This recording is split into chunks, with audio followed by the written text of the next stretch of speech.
बिस्मिल्लाहिर्रहमानिर्रहीम। मैं हूं आपका केमिस्ट्री टीचर अजमत फारूक। आज मैं आपको पेपर अटेम्प्ट करने के बारे में बताऊंगा कि आप पेपर को कैसे अटेम्प्ट कर सकते हैं और कैसे ज़्यादा मार्क्स ले सकते हैं। अक्सर बच्चे पेपर में गलती करते हैं। गलतियां क्या होती हैं मैं आपको बताऊंगा कि ये अक्सर बच्चे जो है ये गलती करते हैं और बाद में वो कहते हैं कि हमने सारा पेपर अटेम्प्ट किया है और हमें सारे क्वेश्चन आते थे, सारा पेपर करके आए हैं, लेकिन हमारे मार्क्स जो हैं वो कम आए हैं। मैं आपको थोड़ा सा गाइड कर सकता हूँ किस तरह से आप पेपर को अटेम्प्ट कर सकते हैं। पहले नंबर पे आपके पास आपका पेपर होगा। मैं आपको फर्जी अपने पास से मैंने क्वेश्चन लिखे हुए हैं, आप उसको एग्जामिन करें कि ये आपका एक क्वेश्चन पेपर है। तो क्वेश्चन में मोस्टली सब्जेक्टिव पेपर में क्वेश्चन नंबर 2 से हमारा सब्जेक्टिव पेपर जो है वो स्टार्ट होता है। इसमें शॉर्ट क्वेश्चन हमने करने होते हैं, शॉर्ट क्वेश्चन के हमने आंसर देने होते हैं। तो क्वेश्चन नंबर 2 है, तो इसमें इसके पार्ट्स है 1 2 3 4, मैंने 4 इसके पार्ट लिखे हैं, इससे ज्यादा पार्ट होते हैं। तो आपने इसका आंसर कैसे देना है। अक्सर बच्चे इस तरह से गलती करते हैं। क्वेश्चन नंबर 2 है तो क्वेश्चन नंबर आगे दिया, क्वेश्चन नंबर 3 लिखा और अपने पास से उन्होंने नंबर दे दिया और नंबर देकर उसका आंसर लिख दिया। लेकिन ऐसे नहीं करना। आपने पेपर किस तरह से अटेम्प्ट करना है, सबसे पहले आपने लिखना है इधर क्वेश्चन नंबर 2 अपनी आंसर शीट के ऊपर क्वेश्चन नंबर 2 लिखें, इसके साथ इसके आंसर लिख लें, आंसर्स। अब इससे मुराद है ये आपकी एक शीट बन जाएगी। अब इससे मुराद है कि जो क्वेश्चन नंबर 2 है उसके आंसर आप यहाँ पे लिखेंगे।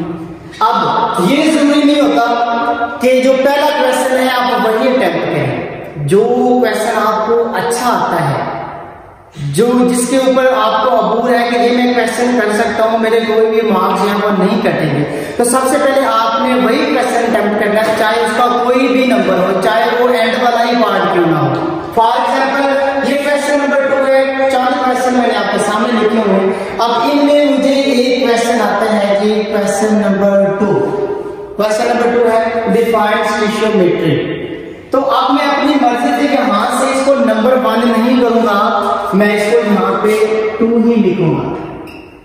ये लिखने के 2 तरह के तरीके होते हैं, या आप इसको एक साइड पे लिख के इस तरह से लाइन लगा दें, या फिर आप किस तरह से लिख सकते हैं, इसको सेंटर के अंदर ये 2 लिखें और नीचे लाइन लगाएं। ये आपकी प्रेजेंटेशन भी है, इस तरह से आपकी प्रेजेंटेशन जो है वो अच्छी लगे। तो आपने क्या करना है, क्वेश्चन नंबर 2, इससे मुराद है एक क्वेश्चन नंबर 2 है, आप इसका आंसर लिख रहे हैं। क्वेश्चन नंबर 2 का सेकंड पार्ट है, तो आपने इधर इसका आंसर लिख देना है। इस तरह से आप आंसर लिखेंगे। और एक बात याद रखिए, जब भी आप पहली लाइन को स्टार्ट करें तो ये सेंटर है, ये पेज है आपका, इसका सेंटर है, तो सेंटर से थोड़ा सा पहले आप पहले को स्टार्ट करें, फिर यहां से। और याद रखिए जब आप लिखें तो इस साइड से और इस साइड से आपका जो लेवल है तकरीबन सेम होना चाहिए, इस तरह से। कुछ बच्चे ऐसे करते हैं कि एक लाइन इधर लिखी और नेक्स्ट लाइन जब यहाँ से स्टार्ट करते, लेकिन ऐसे नहीं करते, क्योंकि इस तरह से आपकी जो प्रेजेंटेशन है वो बुरी लगती है, आपका लिखा हुआ जो है वो काफी ज्यादा बुरा लगता है। इस तरह से आप क्वेश्चन को अटेम्प्ट कर सकते हैं। इस तरह से क्वेश्चन है मेरे पास 1, अब मुझे पता है मुझे अच्छा आता है क्वेश्चन नंबर 2, मैंने क्वेश्चन नंबर 2 का आंसर लिख दिया। अब इसके बाद मुझे अच्छा क्वेश्चन आता है ये question number 4, differentiate between ideal and non ideal solution.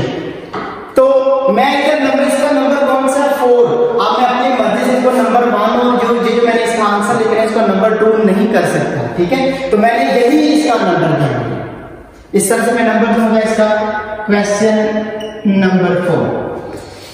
Question number 4, जब भी डिफरेंस वाला क्वेश्चन आए तो आपने हमेशा सेपरेशन फॉर्म के अंदर लिखना होता है, एक चार्ट फॉर्म के अंदर। आप कैसे लिखेंगे, सेंटर में, पेज के सेंटर में एक लाइन लगाएंगे, इस तरह से लाइन लगा के एक साइड पे आप लिख देंगे आइडियल सॉल्यूशन, आइडियल सॉल्यूशन, और दूसरी साइड पे आप लिख लेंगे नॉन आइडियल सॉल्यूशंस।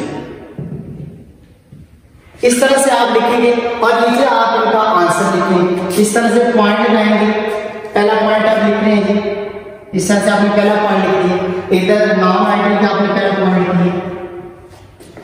अब सेकंड पॉइंट लिखिए, सेकंड पॉइंट इधर भी आप सेकंड पॉइंट लिखिए। इसका कम से कम आपने जो 2 क्वेश्चन है वो लाजमी लिखने हैं और कोशिश करें कि इसमें जो एग्जाम्पल है वो लाजमी। इस तरह से आप देखना सारा क्वेश्चन भी अटेम्प्ट कर सकते हैं और नंबर जो आपने सही देने हैं। कुछ बच्चे ऐसे कहते हैं कि ये अपनी मर्जी से यहाँ पे 1 नंबर दे दिया, इसको 2 नंबर दे दिया, हालांकि उनको क्वेश्चन आता है, लेकिन अगर वो यहाँ पे क्वेश्चन नंबर 2 लिखेंगे, ये क्वेश्चन नंबर 2 अटेम्प्ट कर रहे हैं, लेकिन वो इधर अपनी मर्जी से नंबर 1 देते हैं, हालांकि क्वेश्चन को आंसर आता है, लेकिन एग्जाम चेकर जब आप देख समझिएगा कि ये जो क्वेश्चन नंबर 2 है इसका वो 1 पार्ट में क्या लिखा है, define atom and right an example. इससे मतलब है वो डिफाइन स्टिशियोमिटी जो है इसका आंसर नहीं लिख रहा, वो आंसर लिख रहा है पहले क्वेश्चन का। तो ये आपने ध्यान रखना है कि जो इधर नंबर लिखा हो आपने वही नंबर देना है और इसका आंसर लिखना है। Okay, thank you.